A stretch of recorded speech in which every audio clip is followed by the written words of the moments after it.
Am I audible?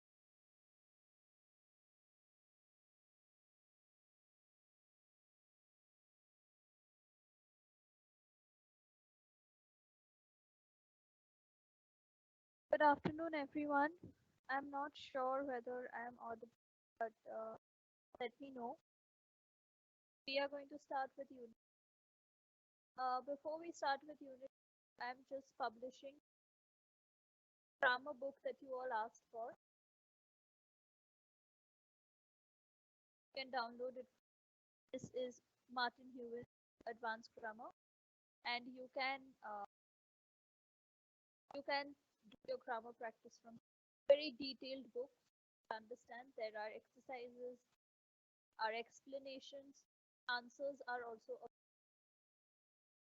uh, at least to most exercise and check yourselves.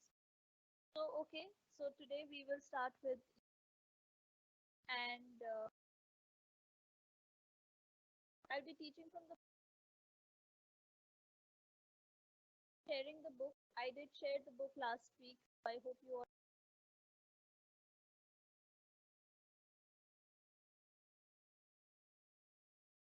will now. Last in unit 2A we did the lost word by Esther Morgan and we tried to understand how to understand poetry better. Now the job that we have is to understand narrative and to see the difference in understanding poetry. So this is what mainly the chapter is going to. As you can see from the learn, will be recognizing the elements of poetry. You will identify how poetry narrative op- you will learn how to read lines. You will identify different points of view, which means that everyone has a different. You will recognize and understand irony.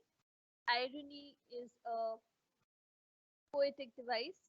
It is a literary device rather, which means that the exact definition of irony is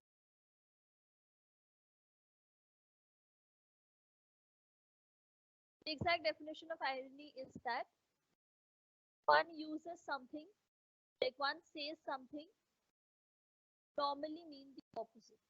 Like just for uh, like just for an effect. Like when you use sarcasm, you're being sarcastic. So in that sense, that is what usually irony is. That you say something, but you are actually mean.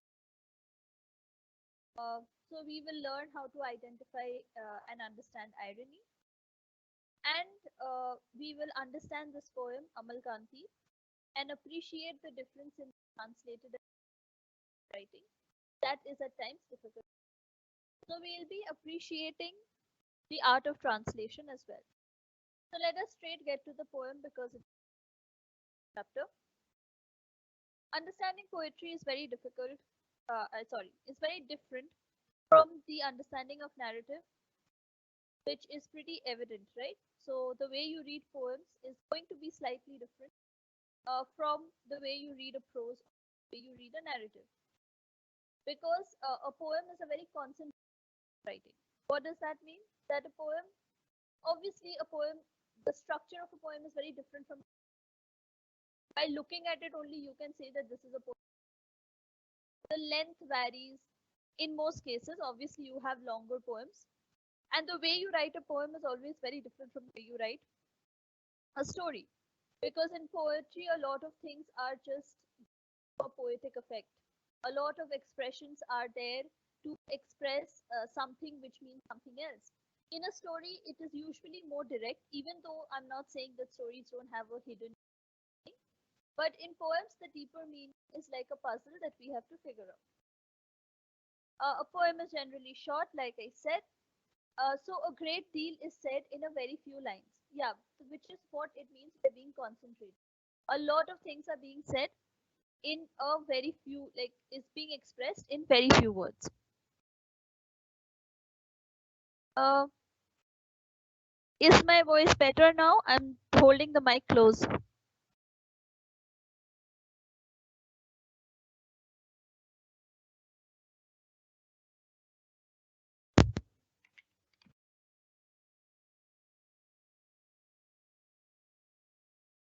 I hope my voice is better now. I I hope so. Anyway, so yeah, which is what I was saying. So in a poem, a lot has been said in a very small place because poems are usually shorter than prose or narrative. And because of that, a lot of things are concentrated and a lot of things are implied, a lot of things are unsaid, and it is for us to figure out. So there are a lot of things that you have to look at when you're reading a poem. You have to understand the images, the symbols, the metaphors. So different poetic devices is what we have to understand when we are trying to read a poem. But in a novel or a short story or a prose, like a piece of prose writing, things are said more directly. So even though there can be an implied meaning, there is still more scope for direct conversation, for direct speech, etc. For example, in Amalkanti, the title of the poem, which means radiance, so Amalkanti translates to radiance, is itself a guide to understanding the poem, for it gives us an idea of what the poet's response is towards the subject of the poem. In fact, it is very important to remember that a poem is written not just to read, but to be read out loud. So the sounds of the words used become important as it can help create the entire atmosphere and tone of the poem. So here is an important distinction between prose and poem. A poem is usually read out loud, and reading out loud always has an effect, and that is what they are trying to say. Like there is an effect when you're trying to read out poem, as opposed to because you're reading it out loud, you're reading it. I mean, when you're reading a poem loudly, so there's always an effect because you hear the words yourself. When you're reading a story, usually you're not reading it loudly, you're just reading it to yourself. So that is like a very important distinction in the method of reading poem. And that reveals a lot of the meaning about the poem. Now we will go into what this poem is. So let us read the note first. Amalkanti is a poem written originally in Bengali by Nirendranath Chakraborty, but made available in all non-Bengali but English-knowing speakers in an English translation of the same by Shujit Mukherjee and Meenakshi Mukherjee. So it is a Bengali poem which has been translated, as you have seen, as you can see, by Shujit Mukherjee and Meenakshi Mukherjee. What is the poem about? The poem deals with a very common situation in the lives of school-going children who often discuss what each one of them wants to be when they grow up. Amal Kanti is the character on whom the poem is written, is a friend of the speaker. Uh, so who is Amal Kanti? He is the friend of the speaker. So someone is speaking the poem, and his friend is Amal Kanti, on whom the poem is named. And the two are classmates. The speaker tells us that Amal Kanti is not very bright, and in fact quite dull at studies. But he had a dream unlike any other students in class. He wanted to become sunlight. While the rest of the students followed conventional paths and had common expectations in life, which even got fulfilled, Amalkanti's dream was very different. He wanted to be sunlight. This desire is strong in Amalkanti's heart, but the poem ends by telling us that he could not become sunlight. In fact, he got a poorly paid job in the printing press and worked in the dark and dingy room. It is left to the reader to read between the lines and determine as to who are really successful people in this poem. Is it the group of youngsters who became doctors and lawyers without caring too deeply about it?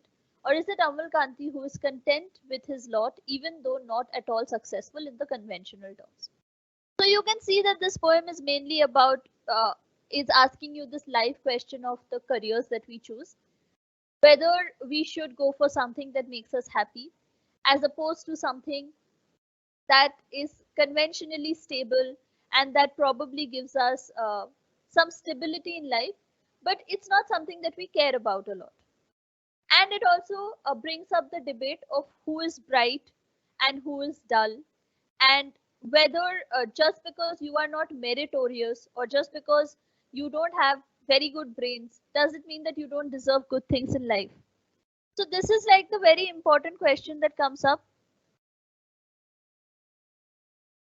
Hello, am I audible? I just saw that my voice is not better. I don't know. Can you hear me?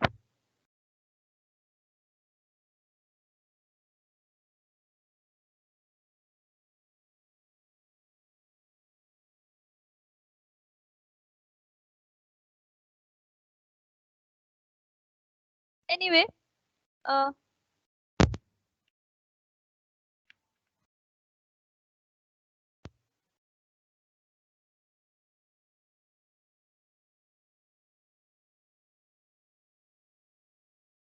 okay, so I'm going to continue. Uh, yeah, so that it also brings up the question about whether merit is the only way we measure success. That means whether being bright in school is the only way that we measure success, and all our other dreams that are not conventional, do they mean nothing? So these are the very important questions that are discussed in this poem.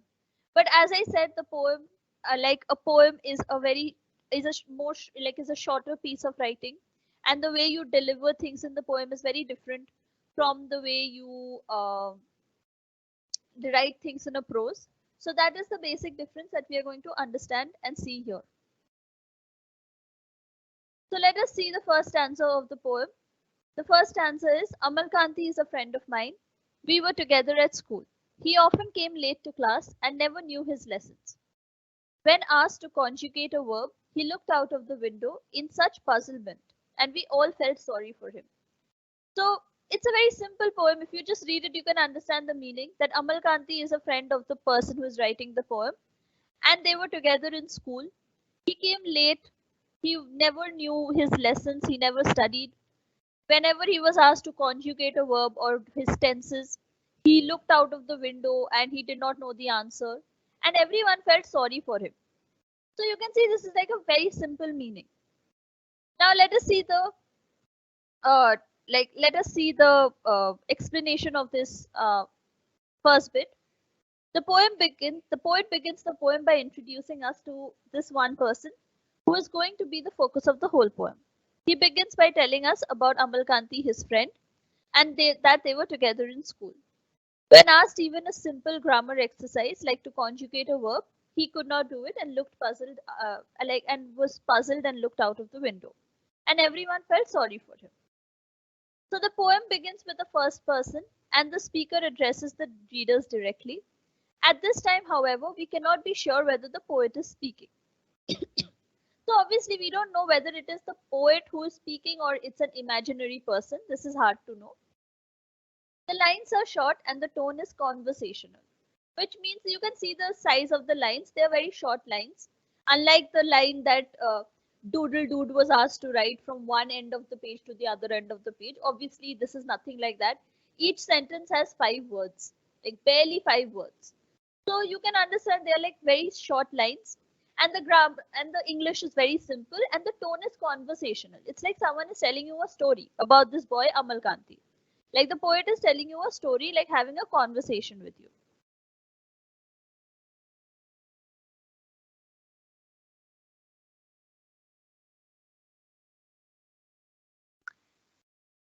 The manner in which Amalkanti is introduced defines very clearly that the relationship between the speaker and this boy is neither too close nor too distant. There is a mixture of closeness and distance. He is neither the closest friend nor his best friend, but he is nevertheless a friend.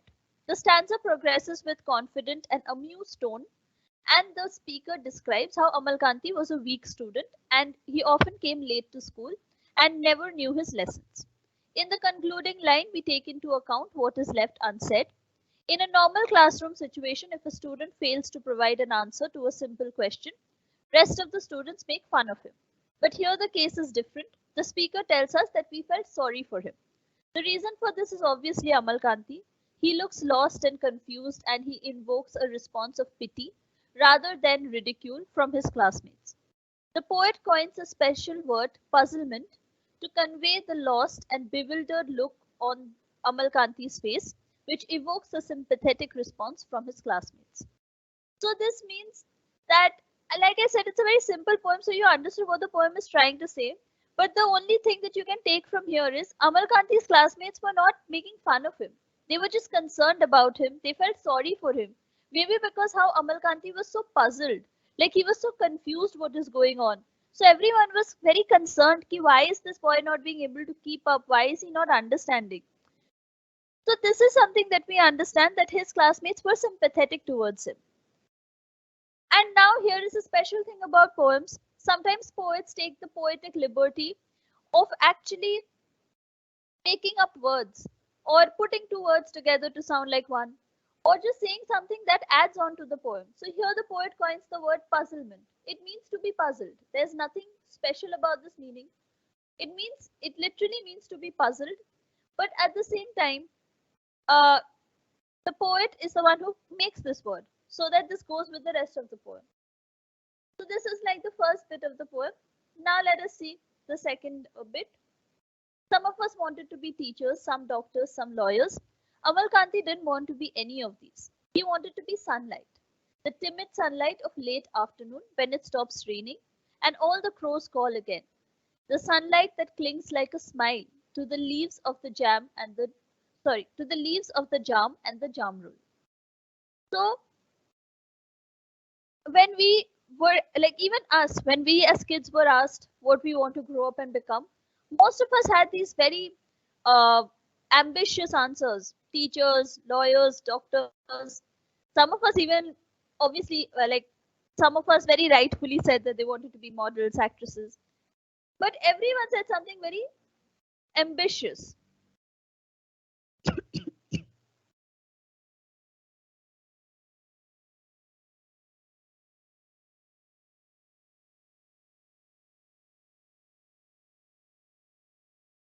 Just 1 minute.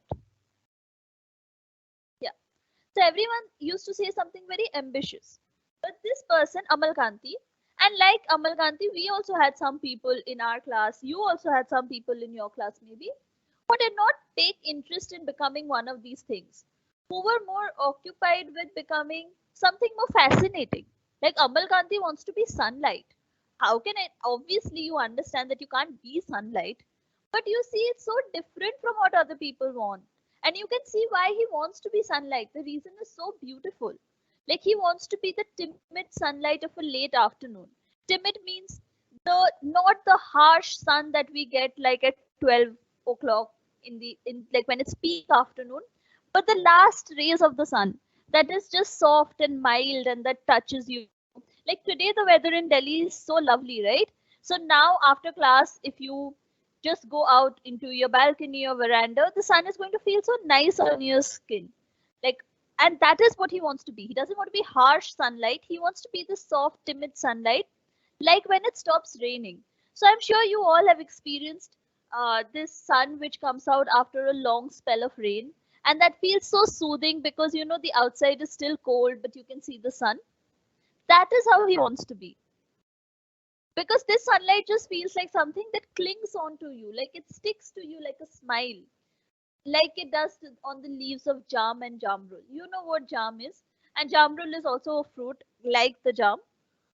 So this is, you can see how simple the meaning of the poem actually is on the surface, but now we are going to see the explicit meaning that is described here. The speaker continues in the same confident tone and tells us about the dreams and desires of his classmates. Most of these students have conventional expectations, like I said. They want to be lawyers, teachers, doctors, etc. Only Amal Kanti wants to stand apart. He does not want to follow any of these conservative professions. He wants to become sunlight. The speaker's tone is casual and tells us the common and conservative goals of his classmates. All they wanted to take up all of them wanted to take up conventional professions. So the speaker does not name any particular student who wanted to take up a particular profession. So you see that even for the speaker or the person writing the poem, Amal Kanti is the one who stands out, because Amal Kanti is the only one who wants something different, as opposed to all of these other people who want the same thing, who just want to be the regular doctor, teacher, lawyer, etc. etc. It is only Amal Kanti who wants something different. For the rest of them, it didn't matter what they became as long as it was a conventional line of work. Amal Kanti, however, stands out from the rest in wanting to become sunlight. When the speaker begins describing the kind of sunlight Amal Kanti wanted to become, the tone of the poem becomes full of wonder, sometimes becomes soft and lyrical. Obviously, you can see how beautifully that whole description is about wanting to be the sunlight of a late afternoon, like a timid sunlight of a late afternoon that clings to the that clings on like a smile into the leaves of the jam and the jamru. Like it's so poetic, it's so lyrical. This should make us stop and think whether in these lines it is the speaker who has suddenly changed his attitude or whether it is the poet who has stepped in to give a different perspective on the situation. Amarkanti wants to become sunlight, says the speaker, but it is the poet who tells us that he wants to become the timid sunlight of the late afternoon. So what they are trying to explain to you here is in a poem how you can change your voice. Like obviously the speaker was talking about it, or the person like Amalkanti's friend was talking about it in a matter of fact way.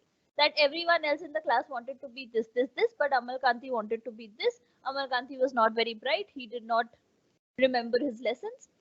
But suddenly you see a change in tone because suddenly he starts describing the sunlight as something so beautiful, magical, lyrical. So obviously you start to wonder that is it the same person talking about Amalkanti? Like is it Amalkanti's classmate talking about Amalkanti? Or is it the poet? Because the poet is intervening, the poet is coming in between and is starting to describe the whole thing.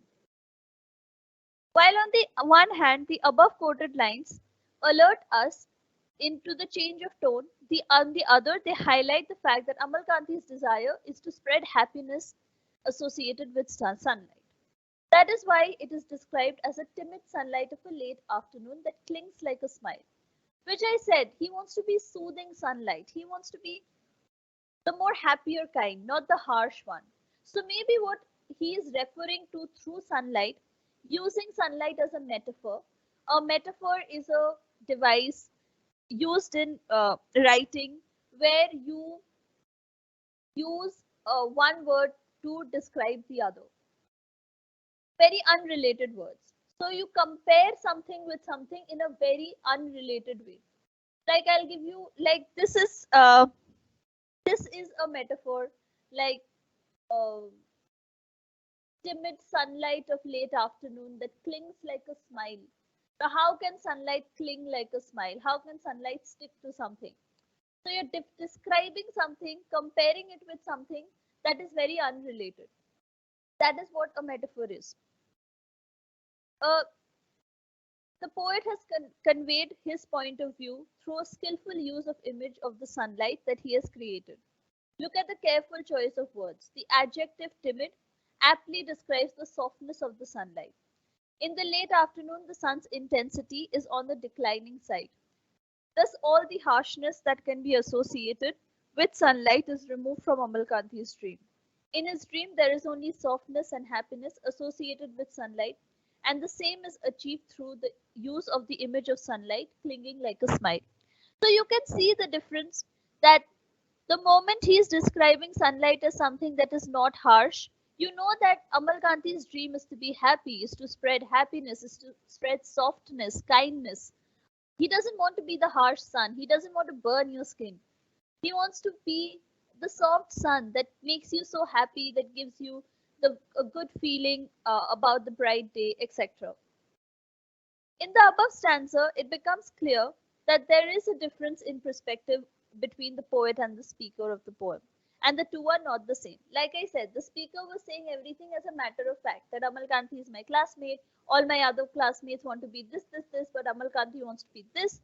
But then, when the poet starts his description, is when we understand that the poet is a different person even though there's no distinction between the two as such, because it is the poet who has also created the characters of the speaker of the poem and Amalkanti, but there is a shift in the voice, and in a reading of a poem, this is what you are expected to do. You're expected to understand this shift in voice, you're expected to understand when the poet is speaking and when the speaker is speaking, etc.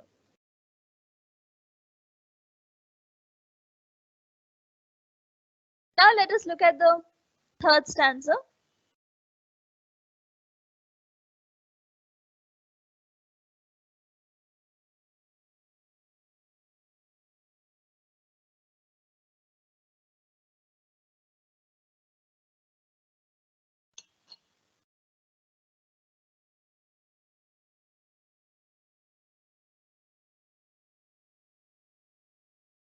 I do not have the Telegram group link. In fact, someone asked me whether they should open a WhatsApp group, and I did tell them to send me the group in the chat, and I will join. I don't know if there is a WhatsApp group yet. Uh, I shared the book that I'm teaching from today in the last class. It is your SOL study material. I today in the published section, see, I have shared the link of the grammar book that you asked for as suggestion in the last class.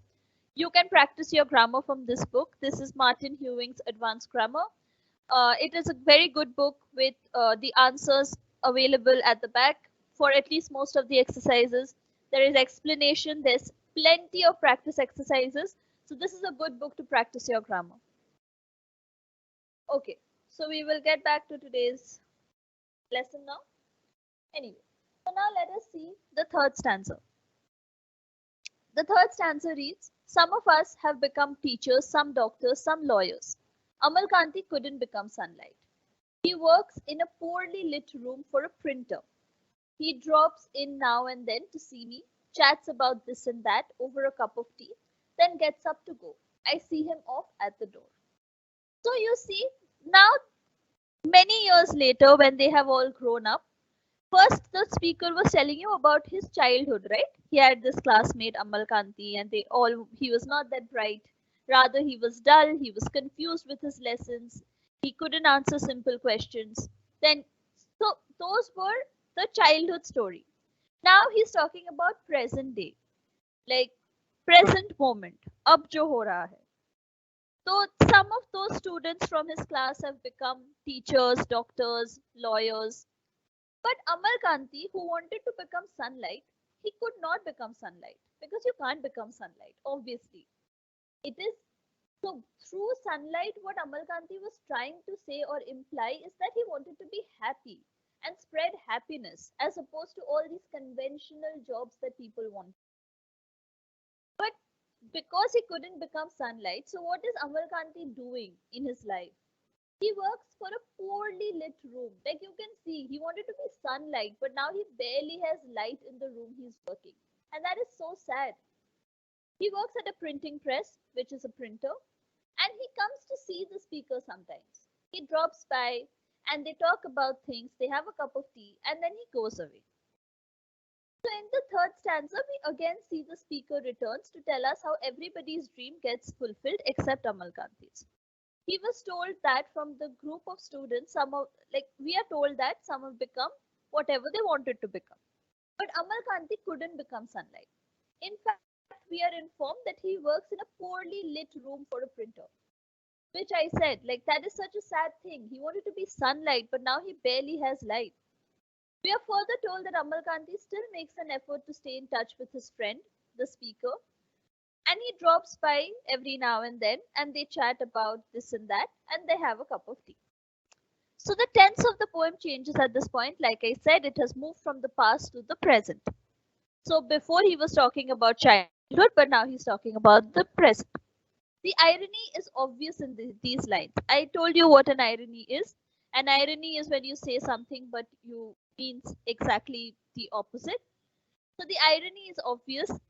That tells us that the boy who wanted to become sunlight is working in a poorly lit room. So you can see that someone who wanted to become sunlight is doing exactly the opposite. That's the irony of his situation. That he is doing exactly the opposite of what he wanted to do. And is obviously engaged in a low paying job. The speaker's attitude towards his friend at this point is almost patronizing. What does patronizing mean? Patronize means to condescend on someone, to just, you know, not in a very rude way, but in somehow to establish your hierarchy. Ki I am higher than you. You're just slightly pushing in your own, like your own position in this equation. You must notice that it is always Amal Kanti who takes the effort to meet his school friend. So, like you can see, the other friend, because he's doing better than Amal Kanti, he doesn't go to visit Amal Kanti. Amal Kanti comes to visit him. And these visits are not very important for the speaker because he's very casual about it. That is why he mentions that his friend drops now and then and chats about this and that. So there is no specificity in this, like now and then, like not like when the last time he came or when he usually comes or what they chat about, but just like very casual. As opposed to Amal Kanti, to whom probably these meetings mean a lot. So, what does this tell us about Amal Kanti? Surely it indicates that he still values his friendship with the speaker and therefore makes an effort to meet his friend. He must be a warm, caring, emotional person. And you would think that he is a warm, caring, emotional person, right? Because he wanted to be sunlight, he wanted to spread happiness, he wanted to spread kindness. So obviously, that person was full of these other emotions, not only about being bright and being good in your studies and being good at school. He cared about the other things. So at this point in the poem, we feel bad for Amal Kanti as readers. For a person who wanted to be sunlight, it is a big disappointment to be engaged in a low paying job, working in a room that does not even have enough light. So we feel bad for this character of Amal Kanti who just wanted to be happy and to make others happy, but instead he's stuck in this position.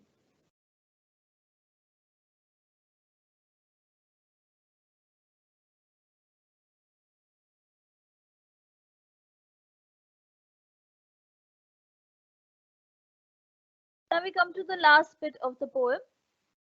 The one among us who is a teacher could easily have become a doctor. The one who had wanted to be a doctor had become a lawyer.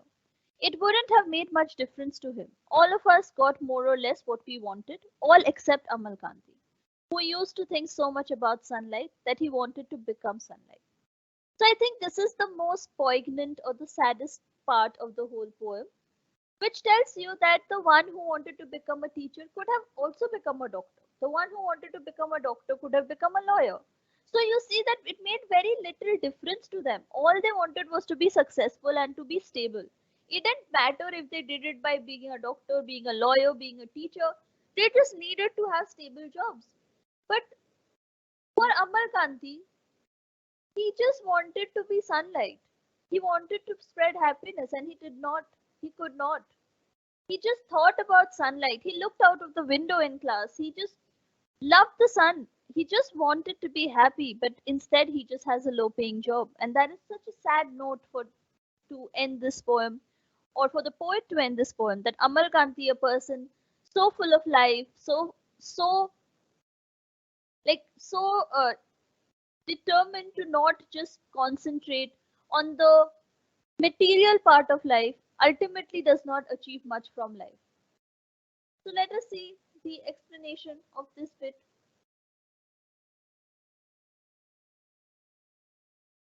The speaker tells us where the future years took these students. Some became, like I explained this bit, the last stanza changes the whole perspective on the situation.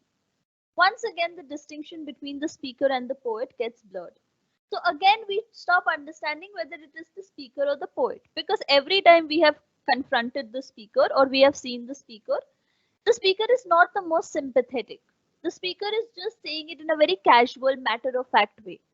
But the poet is sympathetic. The poet describes the sunlight as something that is beautiful and poetic. The poet takes out time to understand why Amal Kanti could probably want to be this. So again, you get mixed up between whether it is the speaker or it is the poet talking. The speaker's tone is not so confident in the concluding stanza. There is no amusement in the words now, no patronizing tone. It is only wonder at a person who can desire something so deeply that he wishes to become that thing. In contrast, none of his classmates is so deeply desirous of anything. So you see that while the others who chose conventional professions and who became conventional things, they all they all could have been one thing for the other, which means the like it's written, the teacher could have been the doctor could have been the lawyer. So even though they were good, they were bright, the way they desired something or the way they wished for something was nothing in comparison to Amal Kanti. Because Amal Kanti wished something so much, he liked something so much that he wanted to become just that. What is implied here is obvious, that as long as the aspirant is able to join a conventionally respectable and well paying profession, it matters little what it is.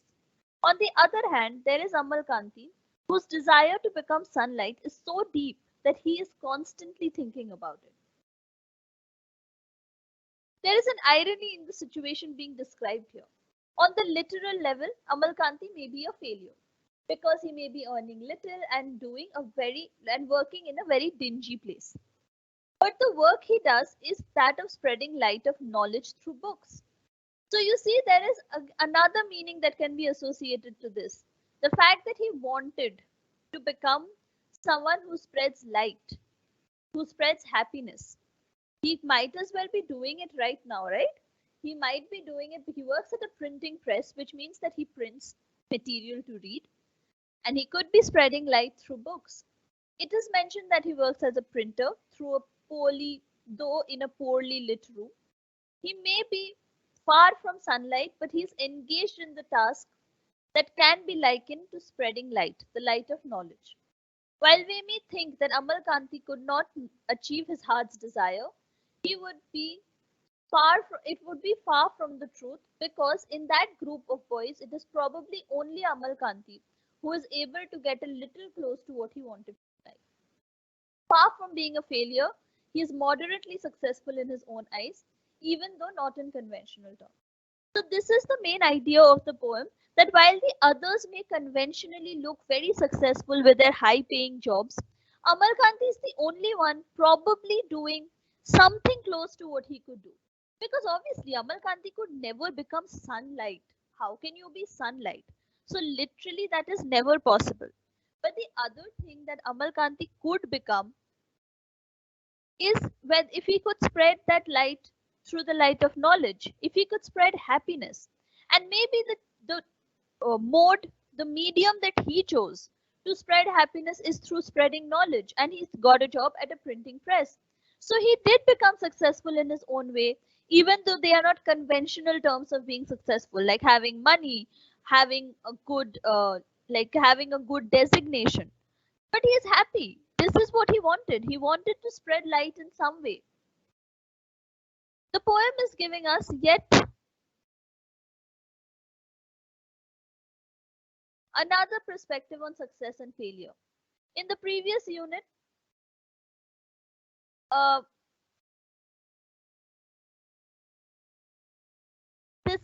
this is not in your book, so I think that's a mistake that they have made.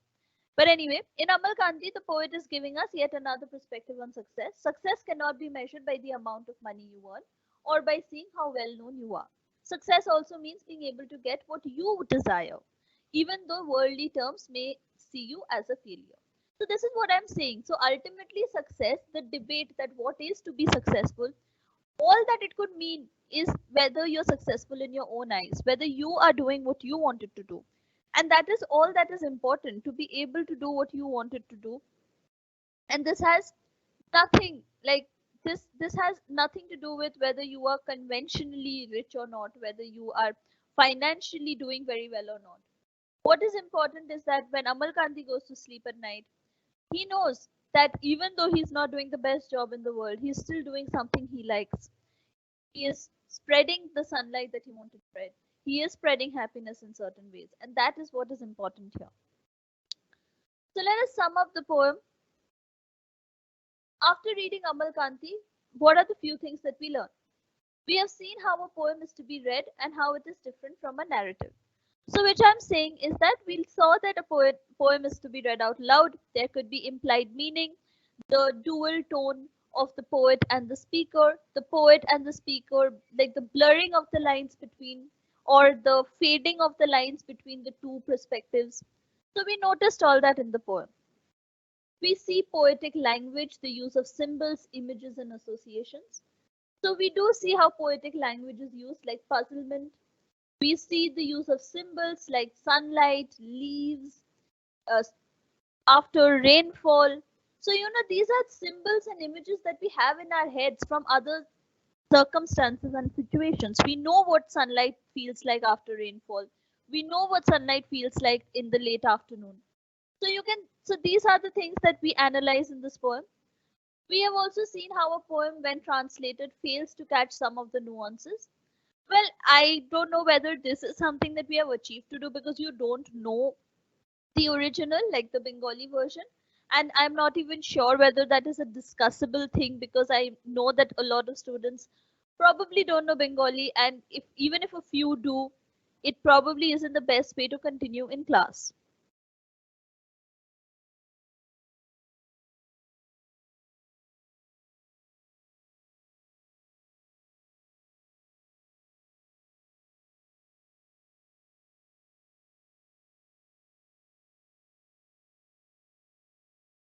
We have also seen in the poem we discovered how there can be a difference in the point of view, like I said, between the poet and the speaker, and how they intervene and enter when the other is speaking. So the reader has to be very attentive to understand.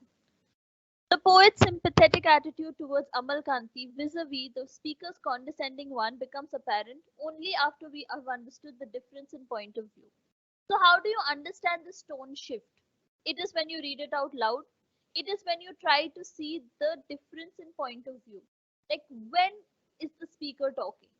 What is the difference in the speaker's tone as opposed to the poet's tone? How do we understand that the speaker stopped talking at all? It is because the tone changes. So that is when you question yourself, who is the other person who can probably be? You have to be very suspicious when you're reading a poem. You have to be very attentive. Like, that is the whole idea. We learned to read between the lines, like I said, and catch irony in the poem.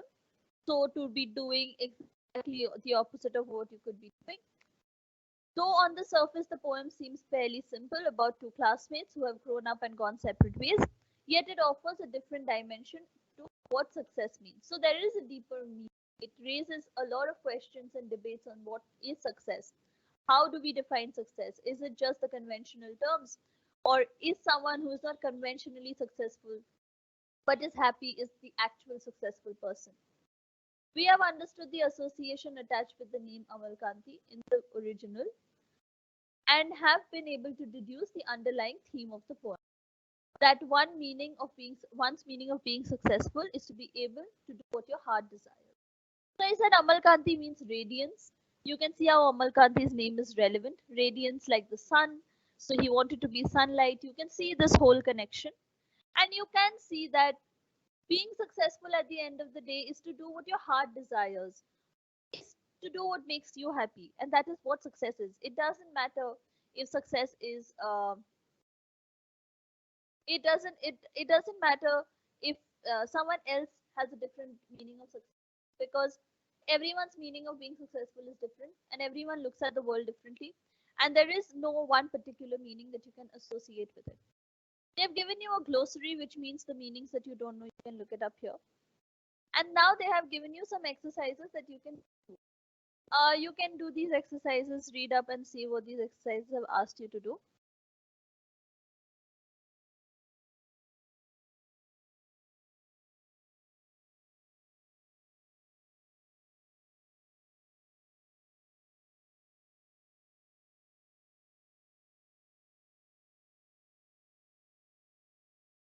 Okay,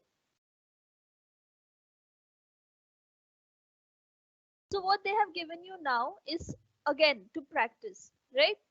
So vocabulary or the words that are used in the poem are obviously greatly thought about what the poet wants to use where. So what they have told you is that um poets choose words and structures with great care and after much thought, for they can affect our response with their sound, connotations, and subtle nuances of meaning. So poetry is again written in a way, like I said, to be read out loud. So the tone is very important. The way you read certain words is very important. So this is like a group activity which I don't think you can do. Uh, so let us get to some activity that you can actually do. But obviously you can do it alone if you want. Um, so in groups of three, examine the lines below and list as many alternatives as you can find in the words and phrases. So my best friend is Amal Kanti. A classmate named Amal Kanti. Amal Kanti is my friend. Amal Kanti is an acquaintance. How many different ways can you say this? Amal Kanti is a friend of mine, and there are different ways in which this. That is what they are asking you to do. Just try to see how many different ways you can say the same thing. The poet's choice is best because it combines intimacy with distance, neither too close nor too indifferent. So the idea is to increase your vocabulary. The more you practice, the more you try to say the same thing in different ways, you just increase your own vocabulary. So this is the exercise they've given you to, like, do, like to engage with a poem, like how a poet might be writing a poem, or just to improve your grammar and your vocabulary. Now they have given you this exercise of how to write a letter of recommendation. So this is something that can come in your exam, because writing is the main part where you are tested in your exam. So this bit is important. So letter of recommendation. What is a letter of recommendation? A letter of recommendation is when you're applying to a higher education or a job, and it is addressed to anyone who is reading it, which is what it says, to whomsoever it may concern. The letter has to be written either by your teacher or by your former employer, which means someone who you have been under, who knows how you perform. It should briefly touch on the positive aspects of your personality and should particularly emphasize your capabilities to handle the course or job that you're applying for. So what does it have to contain? It has to contain the positive aspects of your personality, like some good things about you, and it should emphasize on the qualities that you have to carry this job that you're applying for, or the course that you're applying for. Like it should attest for that. Now they've given you an example. To whomsoever it may concern, I have known Mr. Amalkanti Guho for 30 years. Though never a high performer, he has always been a meticulous worker. What is more, he truly enjoys the work he does, and since he rose up to his position as printing press supervisor with Ujjwal Jyoti Prakashan from the workshop floor, he is familiar with every aspect of printing. He is also creative and hardworking, and therefore I would recommend him unreservedly to every reputed printer or publisher. Finally, I would want to add that he would prove to be an asset for any company. I wish him all the best in the new assignment. Sudhir Kumar Das, Advocate, Kolkata High Court. So what you can see is someone attests to Amal Kanti's capability of being a good printing press supervisor, to which he wants to apply to which he wants to rise up to. And this person, Sudhir Kumar Das, is saying that I attest to this. I completely believe in Amal Kanti's abilities, and I know that he will do very well because he has the experience, he is creative, he is hardworking, etc. etc. So this is exactly how you write a very small letter of recommendation, so that you know the purpose, like I just said, to recommend this person to someone else, to suggest this person to someone else, and to vouch for them. They have given you two activities. One is to imagine yourself as the English teacher in a college, and one of your students wishes to apply for higher education abroad. Write a letter of recommendation for your student, highlighting the abilities that he or she possesses to pursue the course of his or her choice. So you have to pretend that you are the English teacher here and write a letter of recommendation for your student, because that student wants to apply for higher education abroad. And you will be writing like Sudhir Kumar Das wrote for Amal Kanti, attesting to the good things, like the positive aspects of this student of yours, and why you think that this student will do very well, and like etc. This is like, and it's very short, as you can see. So please do it as a practice. This will actually be very interesting, and it will help you for your exam. And the second one is try and write a paragraph or a poem on any of your classmates that you find interesting. This is again to practice your writing. Now here we come to an end with 3A. It is in the next class that we will start with 3B. Like I said, I have already suggested uh, I have already suggested the grammar book where you can practice grammar. Now, anyone who has any questions about today's lesson or anything we have done so far, please ask. I will answer Deepak's question. What is the meaning of irony? So irony is something when you say one thing and you mean the other. So for example, um, like let me give you an example.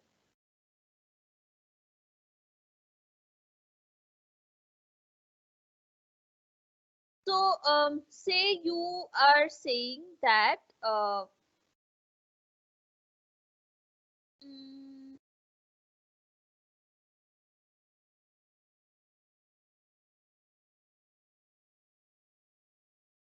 like you imagine that like you say something like I let me I'm just thinking of an example.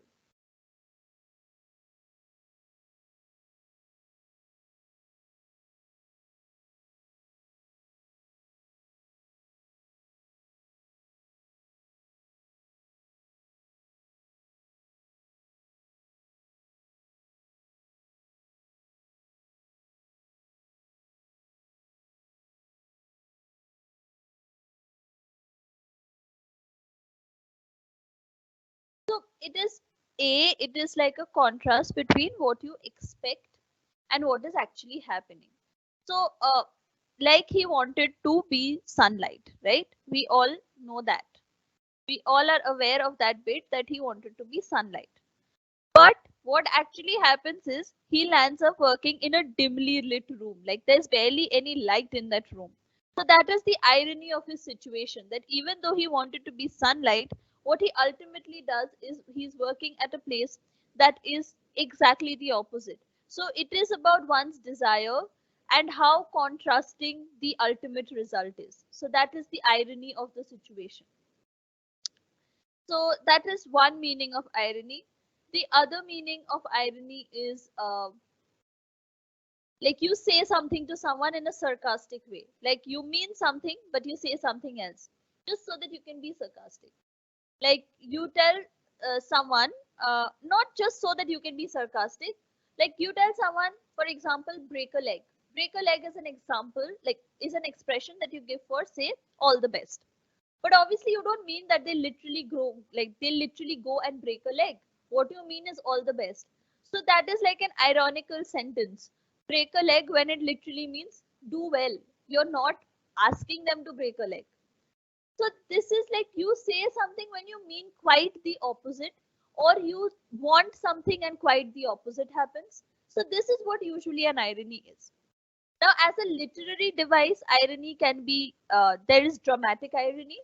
So in dramatic irony, what happens is, as readers of what we are reading, we know that whatever is happening is very wrong. But the characters who are inside that text or that play is not aware of it. So that is like dramatic irony. Like like in a lot of movies, you will just be like, oh god, oh god, oh god, this is going to happen, this is going to happen. But the characters have no idea. Like think of some horror movie. You can see the ghost standing behind them, and you know that the ghost is going to attack, but the character has no idea that the ghost is standing behind them, right? So that is also like an ironical situation. That is called dramatic irony. So then situational irony, which I said about Amal Kanti, like the sunlight situation. He wanted to be sunlight, but instead he was working in a very dim room. So what he wanted, the situation he wanted, exactly the opposite happened. The verbal irony, like I said, this break a leg thing. You say something, but you mean exactly the opposite. And dramatic irony is actually a literary device where the readers or the viewers are aware of what is happening, but the characters inside that text is not aware. So this is what irony is.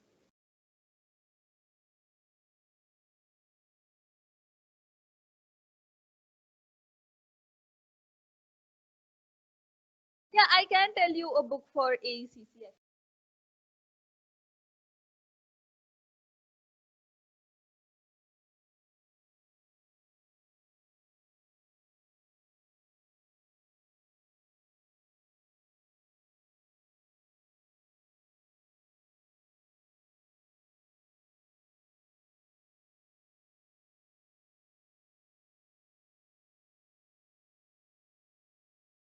Or I can just I'll just suggest that to you in the next class because how to find it.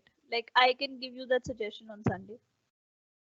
Okay, then if anyone has any other questions regarding today's class, please ask. You can practice grammar and practice the activities, write that letter of recommendation because it'll just help you. I don't have the Telegram group link. I don't have it.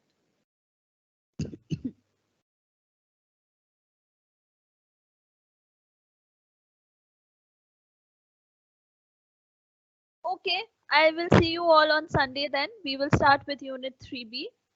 Uh, have a good weekend until then. It's a lovely day today. enjoy the sun while it lasts, and have fun. Good afternoon, everyone. Thank you.